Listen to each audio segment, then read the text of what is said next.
speaker today, Dr. Gary Stobbe.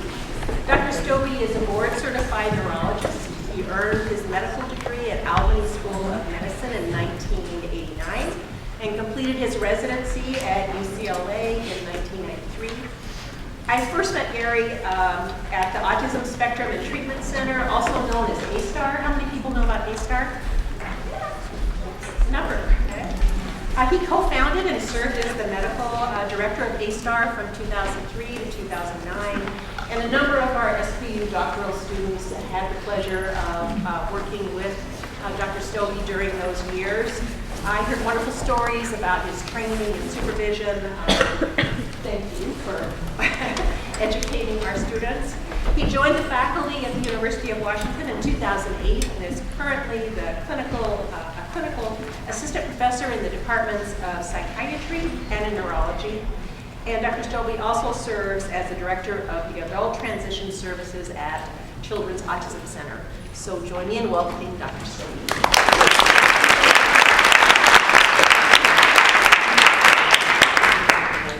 I guess, is this on? No.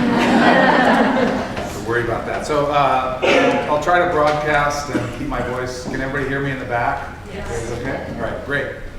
Well, thanks for having me here on this lovely day. Thanks for taking your time. And always enjoy doing events at SPU. We always have such a great showing and great support for our community.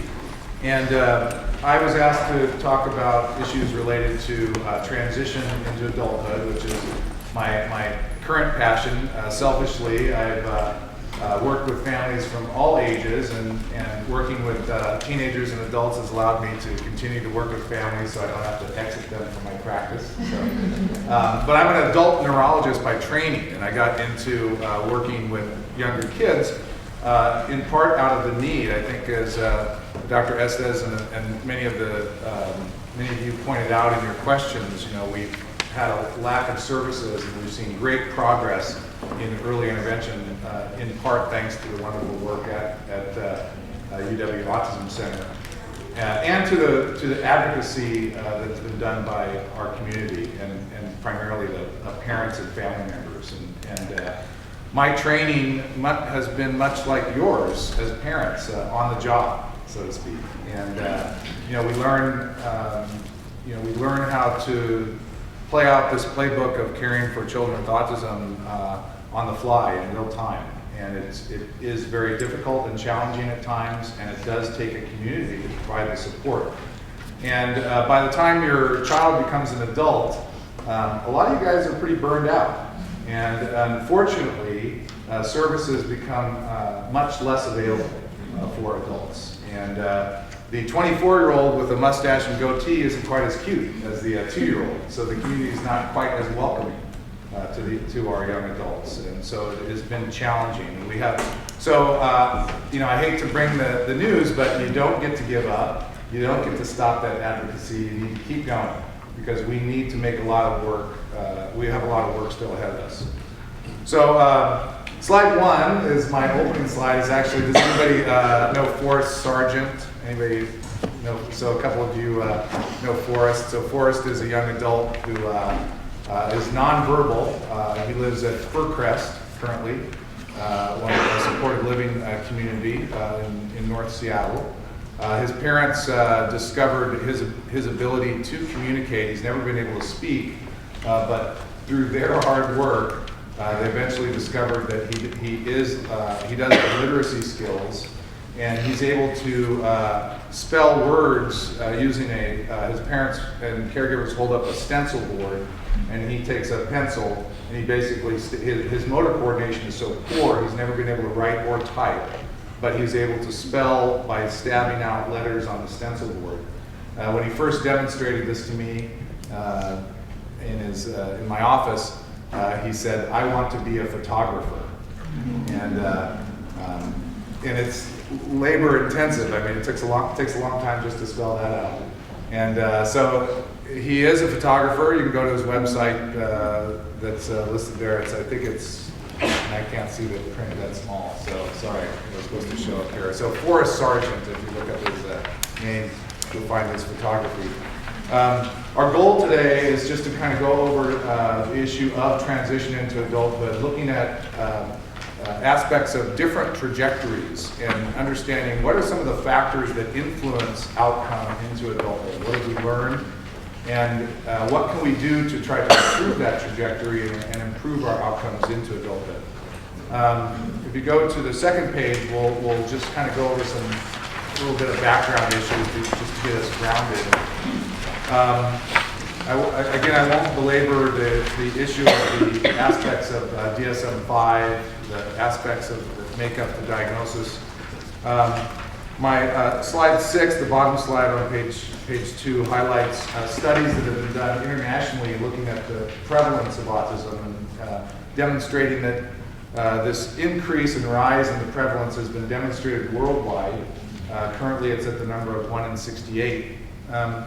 One of the things to understand, though, is that, and the importance is that that's prevalence, it's not incidence. The prevalence is influenced by things such as awareness, diagnosing at an earlier age, expansion of the diagnostic criteria. So these other factors have played a role into why those numbers have gone up. It's hard to know if there is a true increase in incidence. A study that was published several years ago out of the UK, an excellent study that went door to door in a neighborhood of adults, did very intensive screening and diagnostic evaluations of everybody that was screened positive for possible autism. And in that community of adults, showed a rate of 1 in 100. So it would imply that this has been around, and we have just become better at recognizing this. And this is important because we are seeing this in our clinic. So I'll highlight a slide in our adult autism clinic of how many adults are coming in asking for diagnostic evaluations that were never diagnosed as children. And I think a lot of those adults, if they grew up now with our current awareness and our current diagnostic process, would have been diagnosed as children. The number that's cited on this slide, though, is the important number is that in the U.S., annually about 50,000 individuals are aging into adulthood. So this is a very large number that we're dealing with. We don't know exactly the numbers in Washington State. If you go to page 3, we really don't, our ability to assess what is the current numbers of individuals with autism in our state is really unknown. It's going to be large. You know, the estimates, if you take our estimated population, you have over 100,000 individuals in Washington State that have an autism diagnosis. I like to put in this one slide that has a quote from Tom Insel, the director of the National Institute of Mental Health, that he published in 2014. I'll just read it. So far, we don't have rigorously tested, reproducible, clinically actionable biomarkers for any psychiatric disorder. We need a decade of intense scientific work from molecular factors to social determinants to understand normal and abnormal behavior based on a deep understanding of mechanisms. And I like to put that there because I just like to remind everybody that autism is still in DSM-5. It still is a psychiatric diagnosis, a diagnosis that's based on a checklist of behaviors and developmental patterns. And the diagnosis is not based on our understanding of the underlying cause. And it's a real limitation to you as a parent or a provider or you as a clinician to know how to best serve the individual with autism. We think that we're dealing with the autisms, that we're dealing with multiple underlying biological factors that are contributing that end with this end result of this pattern of behavior and development that we call autism. And we need, for us to get to this next stage of progress of improving our treatments, we're going to have to solve this issue of getting to the basis, the underlying biological mechanism. So we hope that Dr. Insel's wish does come true over the next decade. What we do know, there are some things that we do know. My slide talking about the biology of autism, There are a number of individuals where we do know the underlying cause of their autism. Some individuals with autism have underlying genetic syndromes that are recognizable, conditions such as Fragile X, some individuals with Down syndrome, a number of acquired conditions, some of the very early premature babies, young individuals that have traumatic brain injury at a very early age, or measles encephalitis, some of these other conditions. All of this can cause, as one of the symptoms of those conditions, autism spectrum disorder. And you will hear the term syndromic autism for this population. And it's about 20% that we can find the underlying cause. This is relevant for when we think about prognosis, when we think about outcome, and we'll come back to that. When we think about that syndromic group, that group does not have the classic male to female distribution. The syndromic group is about 1-to-1 male to female. So it's different than that classic idiopathic group, the group that is more often the boy, the individual that has normal motor milestones and isn't recognized until the classic autism symptoms develop. More on the genetics in autism. We're getting better at our genetic testing. We published a study a couple years ago out of our adult program looking at more severely affected individuals, where we actually sent them back and had them get updated genetic testing. And if you look at this more kind of selected, more severely affected group in adulthood, we were getting over 35% of individuals where we could find either a syndrome or a genetic variance thought to be clinically relevant. So again, you really see the genetic influence on this disorder. So all of this leads to a question that we face in our clinical world and as parents and family members. This concept of when you have a child early on, one of the questions that you have in your mind is, what can I expect, for this child as an adult? What is the outcome going to look like? And there have been a number of studies that have looked at the concept of outcome and trajectory. And to simplify it for when I'm talking to families, I'll break it into 3 groups. And the first group is a group that is what we call the optimal outcome group.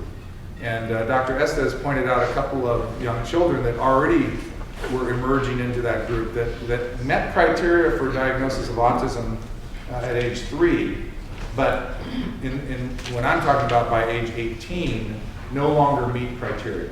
And so this is if you put your blinders on and you disregard their developmental history and you just look at them at the moment, they really don't meet criteria. They may have other features, things such as anxiety or other quirky features, but they really don't meet criteria for autism anymore.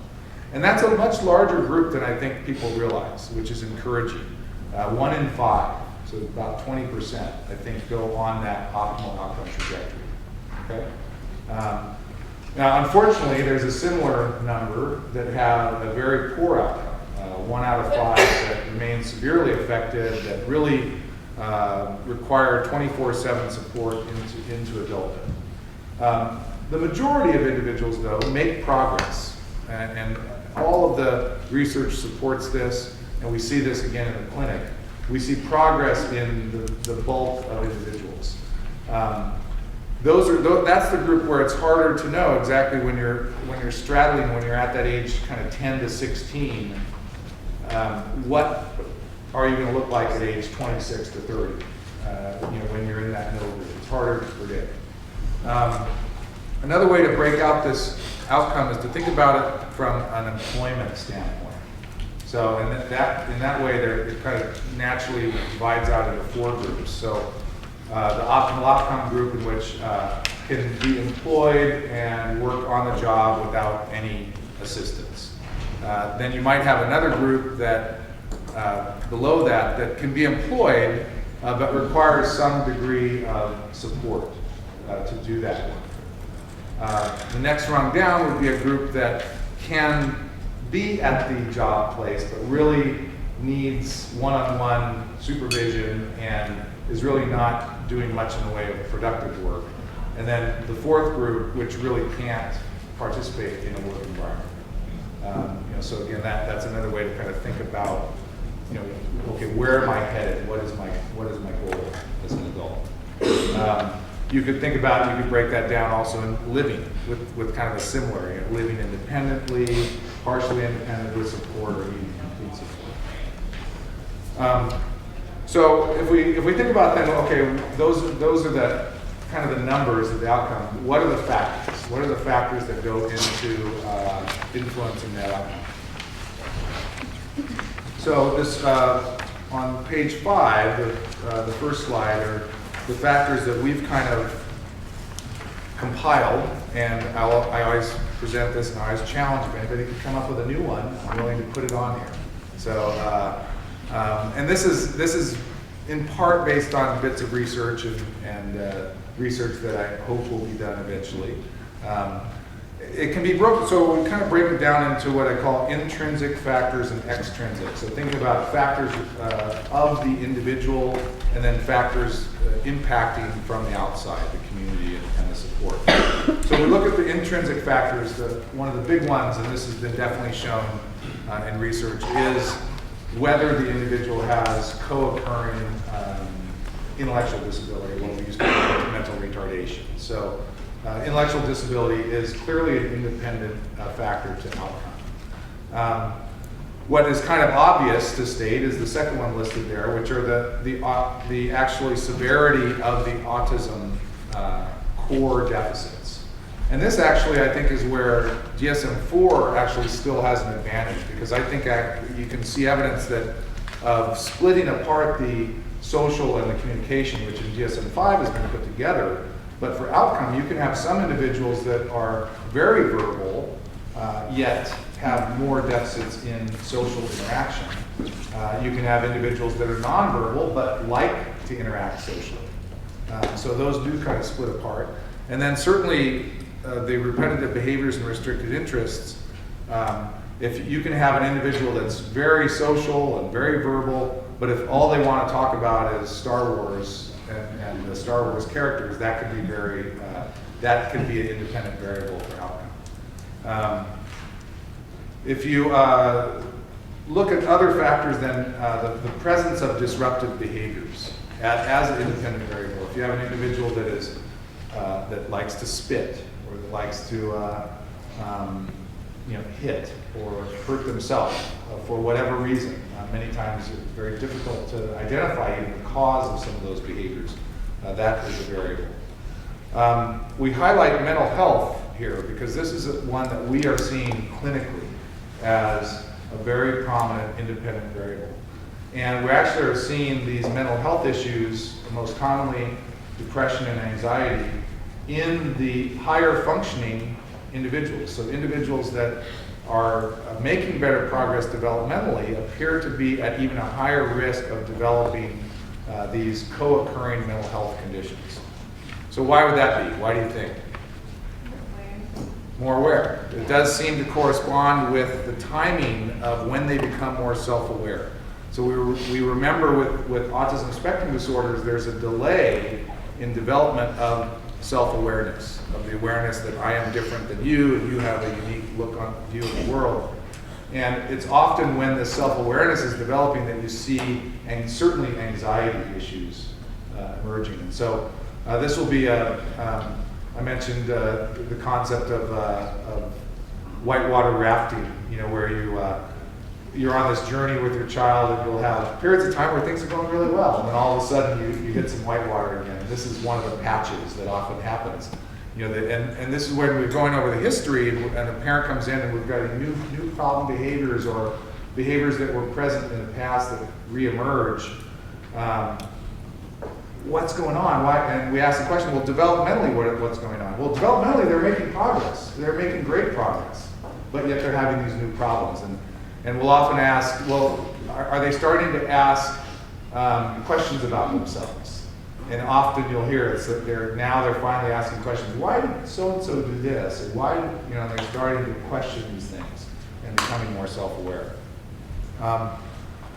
Medical health is another factor, especially if there are specific conditions. And the two conditions I highlight here that have been proven to be of a higher incidence co-occurring is epilepsy and sleep disorders. And we'll have I have a couple of high-functioning adults that I'm working with that the primary reason they can't get a job is because they have a sleep-wake cycle disruption where they stay up till 5 in the morning and they sleep until 5 in the afternoon. And I see a little tap over there, so I can see you guys recognize that problem. And it is a very challenging. You can imagine that's very challenging, how that's challenging not just to the individual, but to the family as well.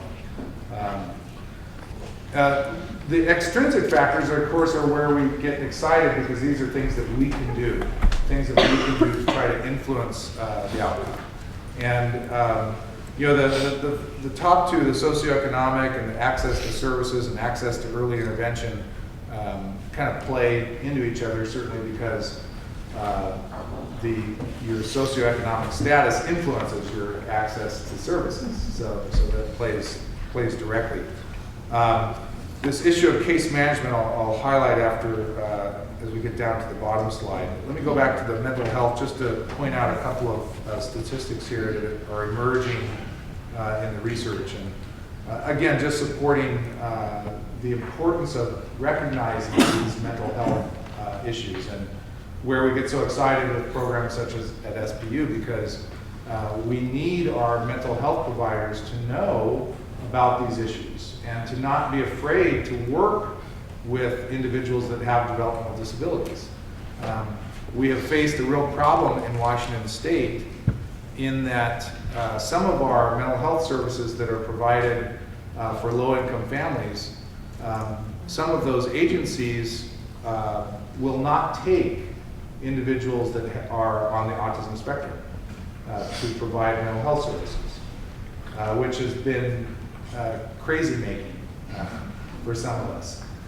It hasn't made any, it does make some sense in that the methods of treating an individual that has depression and has an underlying developmental disorder might be a different technique than what they're used to doing. So it does make some practical sense. They might say, I'm not trained to know how to work, but to make it as a policy is a real problem. And that's like me having, let's say, one of my patients that might have multiple sclerosis that gets depression. A psychologist saying, I don't treat multiple sclerosis. It's like, well, I'm not asking you to treat multiple. I'm asking you to treat the depression. And so this is the same thing. I'm not asking these providers to treat the autism. Okay? So, but they do need to recognize that there's differences in method. And that's what hopefully our younger providers that are going through training now, learn and recognize. So going to that, the extrinsic factor case management. So this is a study that was just published, I think it just came out last month. Emily Myers, one of our developmental pediatricians at the Seattle Children's, published this in JAD last month. And she looked at, she had access to this national longitudinal transition study, which is a cohort of individuals that have been followed over a decade, very large cohort, thousands of families with a variety of different issues. So they had, some families, the kids had cystic fibrosis, and some of them had cerebral palsy, and some of them had autism. So she looked specifically at the group of families that had autism, and she was interested in looking at community access and social interactions. So kind of the idea of recreation and socialization. And she looked at two time points. She looked at this one called Wave 1, where the individuals are around age 13 to 15. And then Wave 5, which has just become available to researchers, which is the adult age, so age 21 to 24. And so these were, she looked at just the families that had completed the questionnaires in both waves. So it was a great prospective longitudinal design. And what the bar graph shows is that individuals, the dark bar is socializing or social interaction. social interaction didn't really go down. If you were socializing in that early teen age, you continued to socialize as an adult. What did go down though was community participation. So there was a statistically significant downward decline from the teen years to adult years. And this really supports what we're seeing in the clinic, that there becomes an even greater difficulty in accessing the community for the young adults. What should also be highlighted though on these statistics is how poorly everybody is socializing and accessing the community. If you look at what it was as defined by, she counted as yes. So yes, you have a social interaction. You counted as with one single social interaction over the 12 months prior to doing this. She counted that as a yes. Okay, so the yeses were on social were up in about 70%, which means 30% said no. We had no social interaction for 12 months. And the same for the community participation. This was, you answered yes if you had one single community outing in the 12 months prior.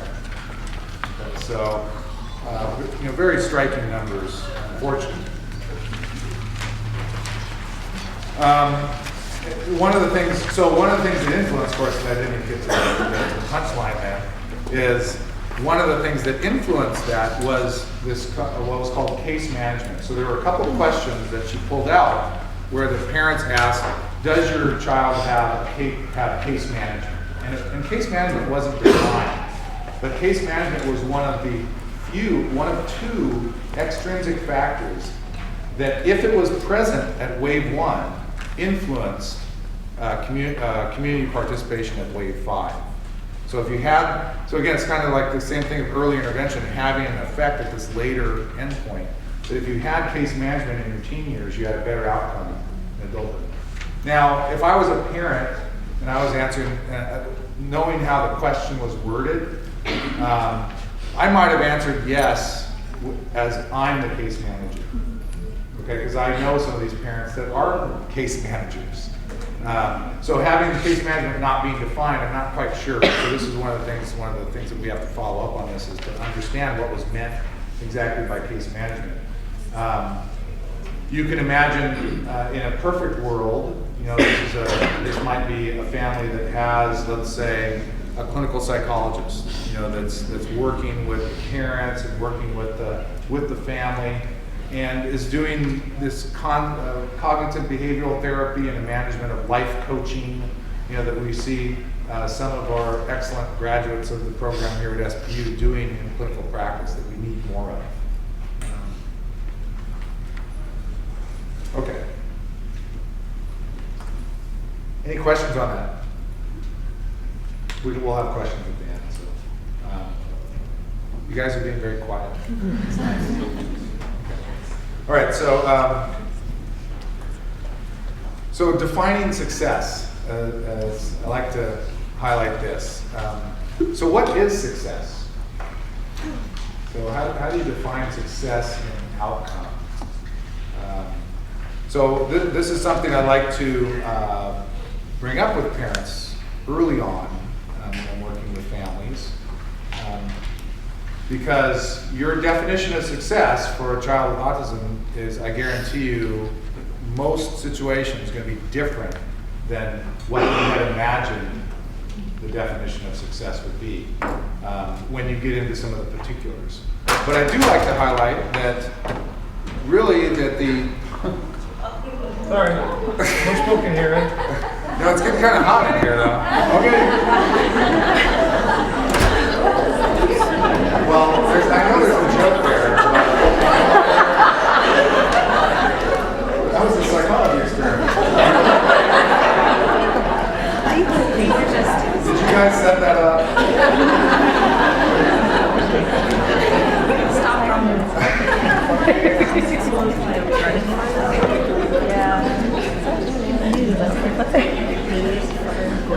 So a little hard to get that. So thinking about, how do you define success? So I like to have this discussion because I like to actually, so I actually like to try to really get the parents to get to what is the basic level that they were shooting for their child. Because they'll say, well, what did you imagine? Well, I imagined my kid, going off to college and getting married, and okay, but because why? What did you want? And it really gets down to, I wanted them safe and happy. It's like these really basic things. And I'm like, great, okay, good. See, it's the same. Okay, so your goal is the same for your child with autism. It hasn't changed. It's just the playbook has changed. Yeah. The method to get there is going to be different. So I like to get the parents to kind of think about it that way, and remember that that's our goal. And I've kind of observed in clinical practice, I've observed kind of parents go through what I've described as kind of 3 stages. There's a first stage, which is the shock and awe stage, and this is kind of the stage of at the time of diagnosis, where there's just great questions and disbelief and fear, lots of anxiety, and it can last for quite a while for some parents. Some parents transition through that phase pretty quickly. It's followed then by a second phase, which is really the phase of getting really in there, and just a lot of work. And often there's a lot of research that's going on. You're looking at different methods of treatment, and you're trying different things, and in the process, thankfully, when we look back at the trajectory, the majority of kids are making progress. And so then the parents can hopefully move to, this dreaded A word of acceptance, and get to that phase where, and it's nice when I can recognize when a parent has reached that phase, because you'll see this in parents of the kids that are in that low trajectory group as well.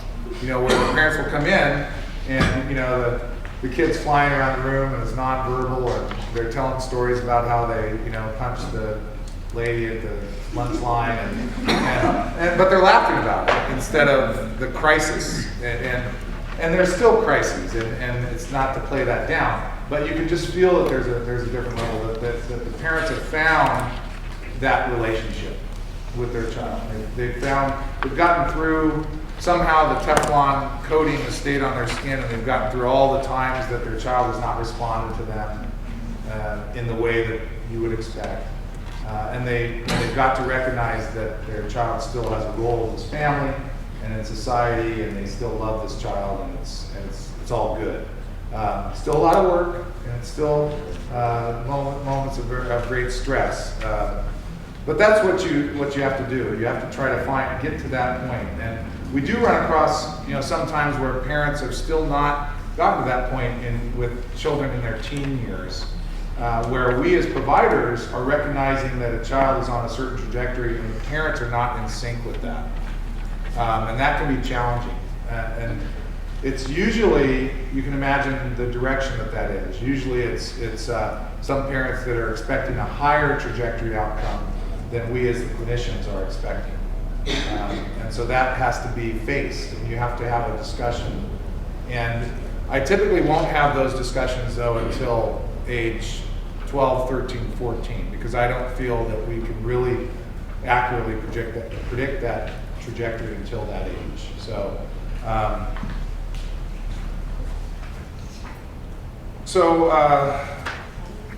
a couple of highlights, just kind of then thinking about as we get to define the success. I pointed out, I have a couple slides here on first looking at, okay, what is our experience in Washington State? What do we think of where are we standing right now with regards to our adults? How are we faring?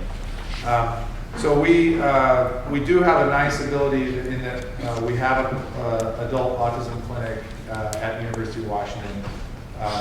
We've seen over 750 plus families since opening.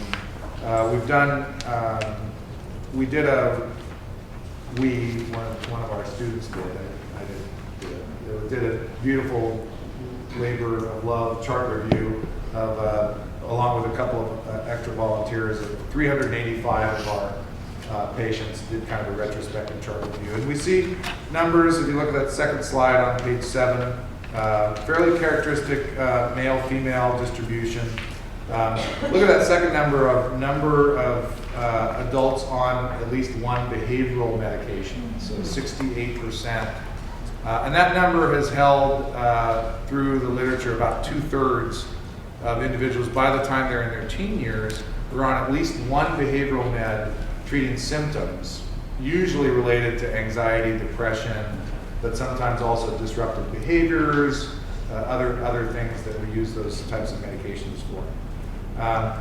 If you look at the number, 83% of these adults were living with either family still or living in some form of supported living. So about 17% that were independent, living independent. We had a question about the concept of the issue of transitioning into adulthood. How is it smooth? And thankfully, and this is where I think this is a biased population though, is that the majority of our adults in our clinic that we're working with did have a nice, smooth transition into adult care. And that's in part because we have Children's Autism Center, and we're just kind of handing these patients over to this clinic here at University of Washington. So I think that number would be lower if we were taking patients out in the community, out of Eastern Washington and other areas. We did have a higher number, this was unexpected, of individuals without a diagnosis, looking for a diagnosis. So we're kind of the only place in town that's advertising as adult autism, and about 25% of our new patient evaluations were looking for a diagnosis. I don't have statistics on how many of those 25% actually do reach a diagnosis. It's difficult to make a diagnosis in an adult. The majority of these are individuals that are higher functioning, and we don't have the developmental history readily available. When we do have the developmental history from a parent or a sibling, it's cherry-picked in either direction. It's highlighting the difficulties or it's downplaying the difficulties. So the reliability of the developmental history for these individuals is not very good. You can do it, you can do psychological testing. The ADOS, which is the gold standard diagnostic tool that the psychologists use, does have an adult version, although you have to be careful about relying on just that without the clinical history.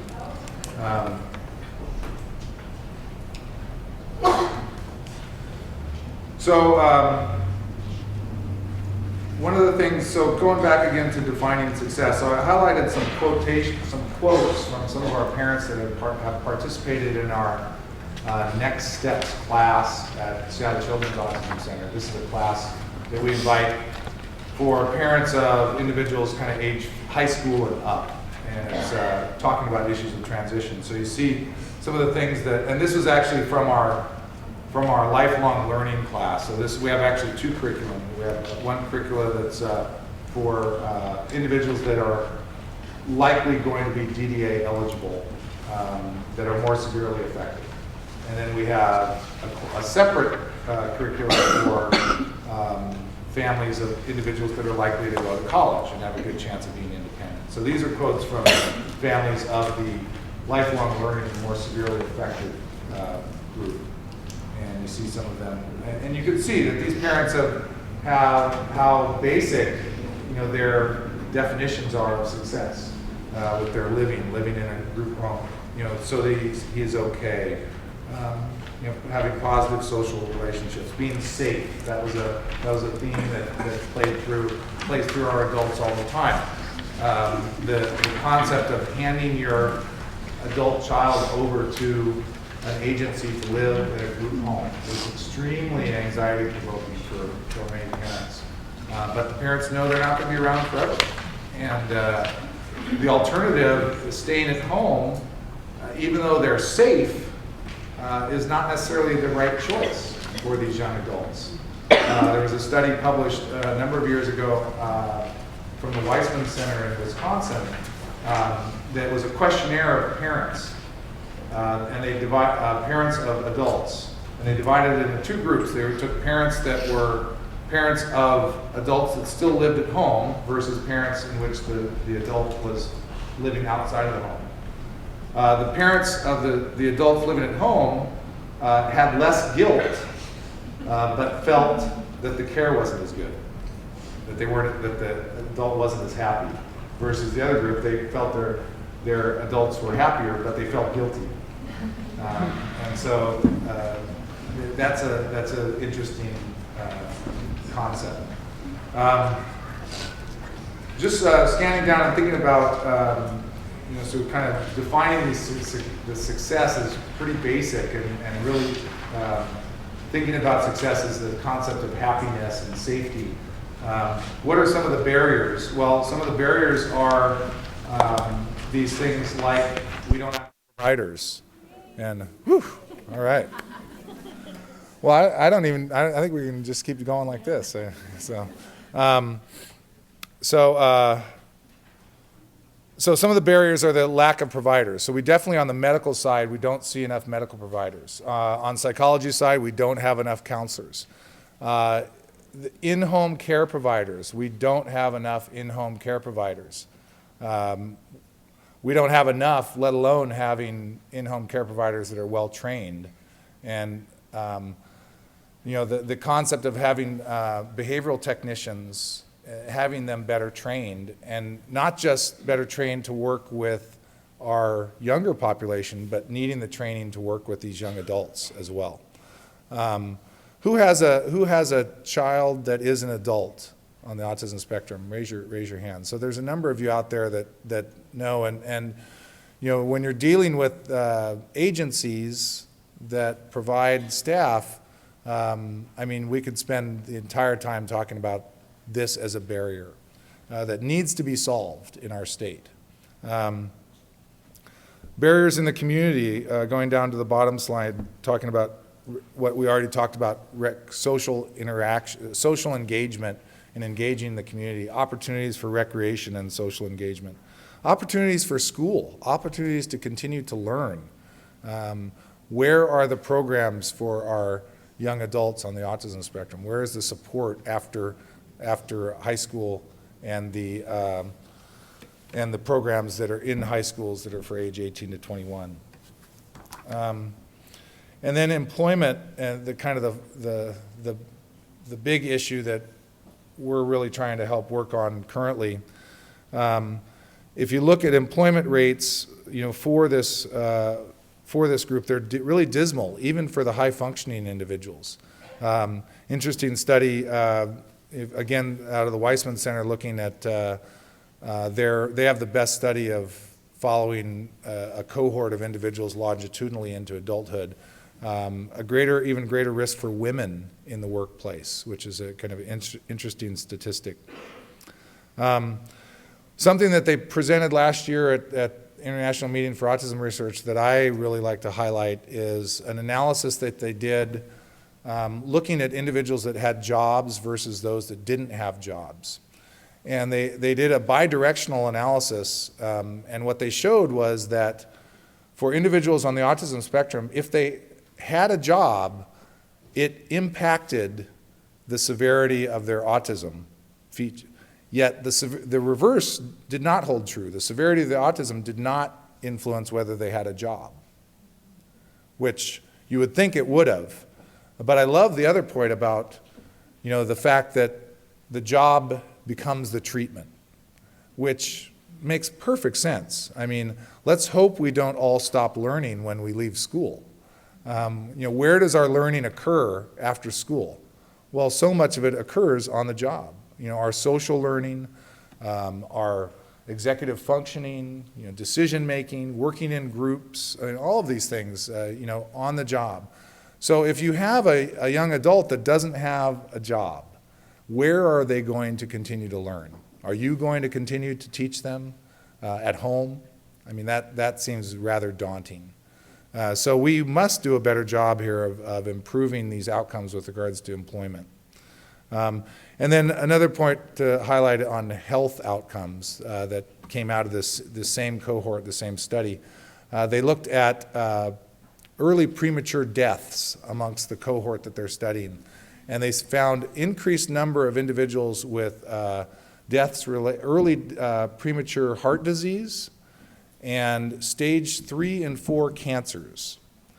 And the thinking behind those two is a lack of good medical general screening.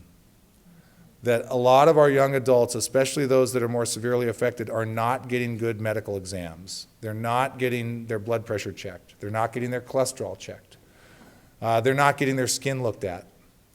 We had a young adult in our adult autism clinic who developed testicular cancer, had a 10-centimeter mass. No one had seen him naked for 10 years. Something that could have easily been picked up at stage 1 or 2, but was allowed to go to these later stages for the cancer. And if you think about an individual that with low verbal abilities, low ability to communicate, how can I relay my symptoms? So, most men don't go to the doctor in these years, but these guys need to. So, and a lot of parents say, well, I don't, my primary care doctor, he doesn't know autism. They don't need to know autism. They need to know how to use a stethoscope, how to take a blood pressure, how to order a lab for lipids, and these sorts of things, and they know how to do that. So you want somebody to be compassionate, but they don't need to be an expert in autism to be a primary care provider. So I'll just take a couple minutes and then we'll open for questions, just highlighting some of the progress and some of the hope going forward. We've had some excellent progress. In part, thanks to the Washington Autism Alliance and Advocacy. Thank you very much for all the work that's being done in Washington State.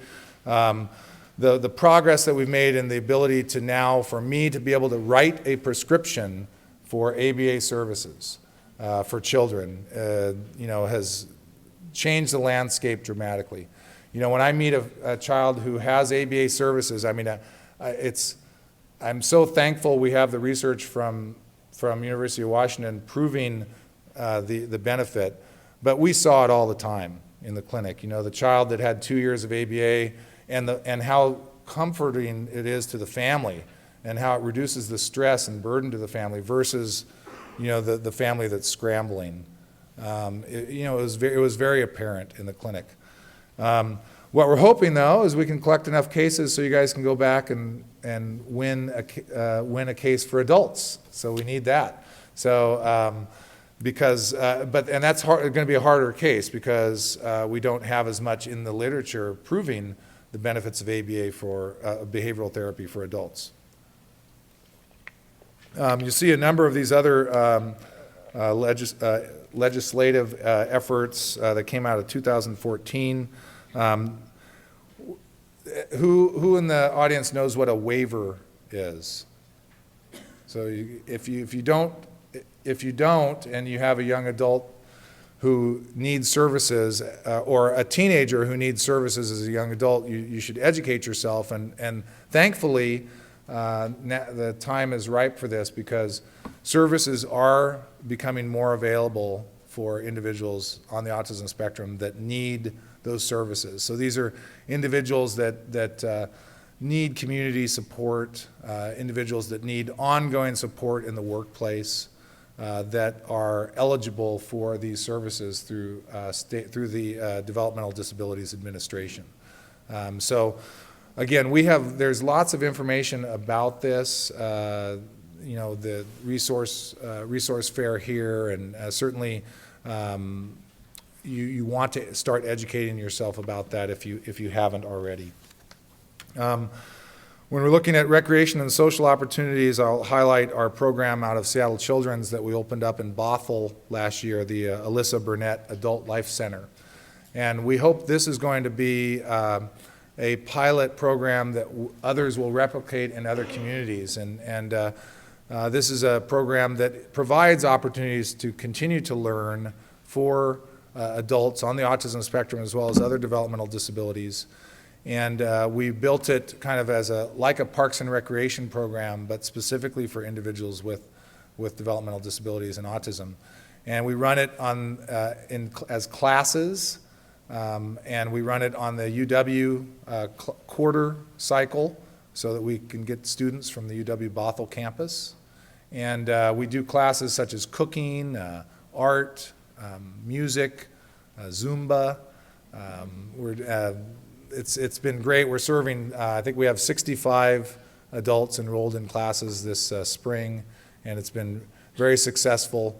I think Ben, who's going to be up in the panel, can speak to it a little bit later.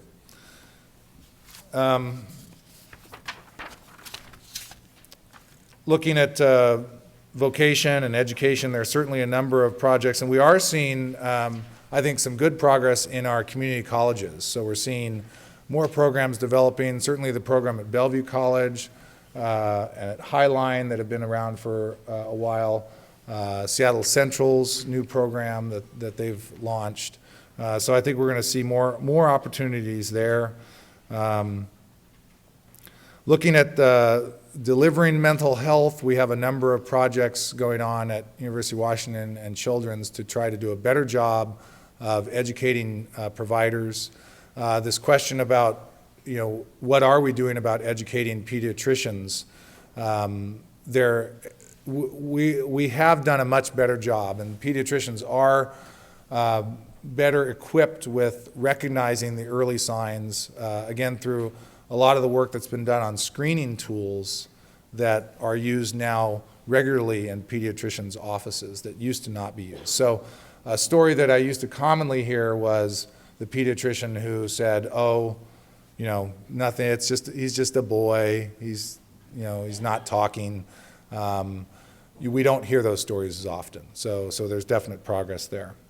You see all the places where training is occurring over in kind of our UW world, and certainly the research. I think one of the things that we still don't have on the medical side is we don't have proven therapies that medically impact the core deficits. And so I'm talking about medications. The medications that we have treat symptoms, so symptoms of anxiety and depression and such, but we don't have, let's say, a medication that improves eye contact or social interaction. But we are seeing some progress. We're starting to see, out of all of this genetics research that is now kind of making its way to have a better understanding of some of the mechanisms behind these deficits, the pharmaceutical companies are starting to show interest. And one of the unfortunate yet fortunate benefits of the increased prevalence, the numbers are such now that the pharmaceutical companies actually are paying an interest to our population. So I think I'll end there and give a chance for questions if you have any. We have two people with microphones, so if you have a question, they'll come over and make sure you talk into the microphone so that people can hear. Any questions? Question in the back there.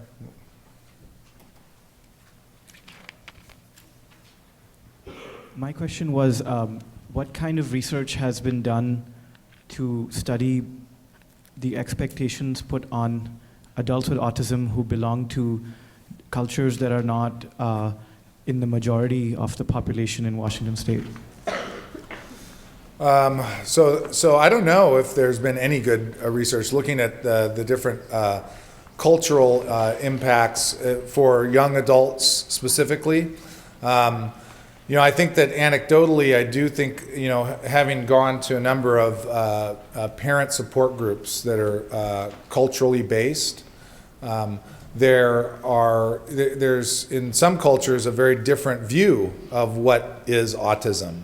And I think, that's really important for those of you that are young clinicians, if you're going into psychology or speech therapy or such, to recognize that, the parents may view this very differently than how you view this condition. I'm specifically thinking about the Somali population that we serve, a lot of Somali families, and they have a strong parent support groups, and when the challenges that those pose as additional challenges are certainly can be daunting. So, yeah. Any other questions? Over here. What can we do while we wait for services such as ABA? Is there classes, seminars, books that parents can go to? And then also, is there ways to train sleep cycles? So kind of two questions with regards to, what do you do while you're waiting for ABA? And I think, you can ask this question really of any age group, right? So I think that I think one of the things that was shown, Dr. Estes and the research that they've done at the Autism Center and research elsewhere definitely does support the idea that more hours is better. So more one-on-one intervention is better.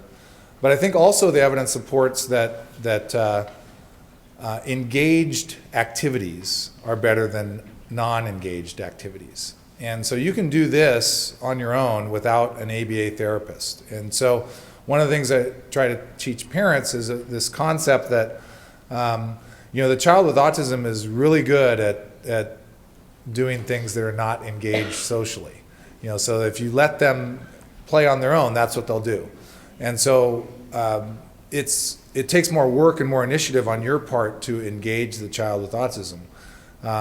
And the more people that you have doing it, I think is better. An interesting thing that we've seen, I'd love somebody to study this, is after summer breaks, actually talking about other cultural families of other cultures, we often get families from China, India, South America that will go visit family during the summer.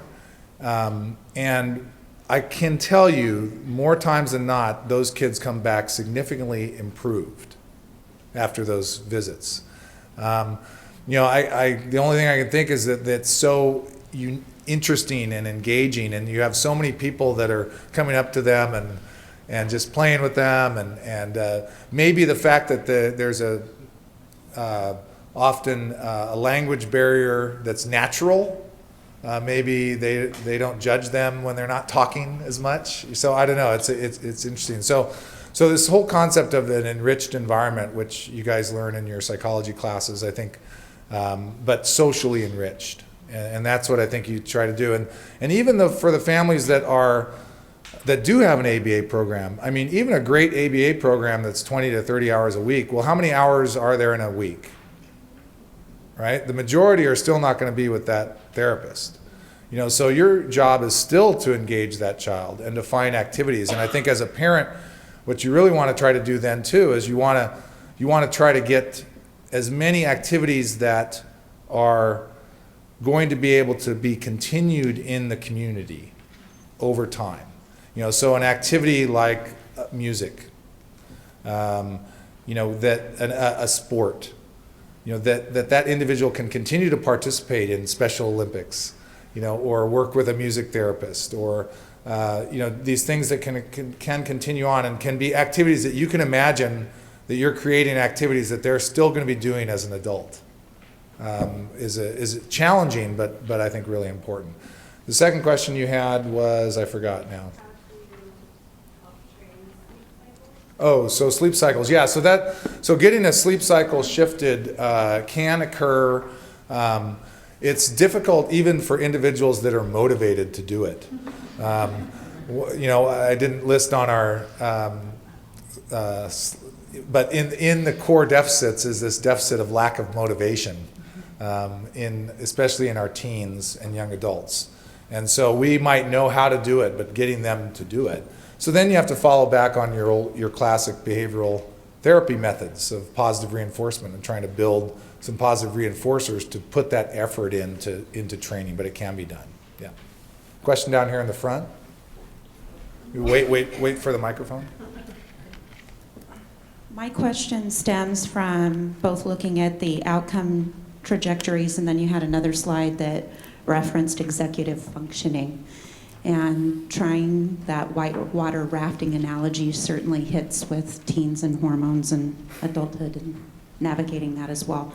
So if you were to say how executive functioning has been researched in your outcome trajectories, do you say that most of your population lies in that 60%, or do you see that they could have a higher outcome in the research? So I guess the question, should we separate out executive functioning from, cognitive? And I think it could be, because I think you do see individuals that have very high IQ on the autism spectrum, yet their executive functioning deficits are very prominent. And something that I've been interested in is also when you break out the IQ further and you look at things like processing speed, in addition to executive functioning, and how those play out in school and in the workforce. So again, I think that I think that executive functioning impacts both all of these outcome groups, because I think if you think about, let's say, an individual that's severely affected, the ability to go through multiple steps to be able to perform a task. So if you're talking about the task of getting dressed in the morning, or or a task at work that requires, again, kind of multiple steps, and to try to do that independently is hugely challenging, but can be done. I have a STAR patient that he is 22 now, and he didn't have any ABA services. This is an interesting case, actually. Didn't have any ABA services until age 18. They exited. The parents tried to get them through the school. They couldn't get them through their insurance. Tried to get them through school. Actually ended up getting them through the state. Actually through their waiver. Had a case manager. They advocated. The case manager got them ABA services. And they've demonstrated over these past 3 years now more progress in these past 3 years than he had shown for a decade in things such as performing tasks. He's actually working, he's nonverbal, but has a job at a community center and is working 30 hours a month, and they're trying to build him up to 20 hours a week. Unfortunately, his ABA services were cut off recently. So actually, you'll be hearing about this case, so if you haven't already. So, yeah. So I think we're going to have time for one more question, and then we're gonna end, and we'll move to our panel. Dr. Stobbe, where do you place the norm, or is it the new norm? If you're on the autism spectrum, what happens to the Pygmalion effect, expectation? Can we just blow out of this if we expect these people to perform? And you mentioned Special Olympics. Can we blow out of the box and accomplish something that we use in education? Expectation, expectation, expectation. What a perfect question for transitioning to the panel, because, no, fantastic, because I think that one of the things we've learned from our working with our young adults is the problem isn't with them, the problem's with us. The problem is with our community. And I'm very hopeful, though, that we're going to see change in our community, because people like you and I, we didn't have the benefit of going to school with side by side with kids with autism. Our children do. Thankfully, again, to the advocacy that's occurred. My kids, bring up, oh yeah, it's no big deal to them. Now, I hope that when our kids are leading businesses, that they will be welcoming and the community will change. Unfortunately, it takes time, though. But I think that's where I think we need to accelerate, and we need to push on this to have it happen sooner. So, but great question. Thank you for your attention.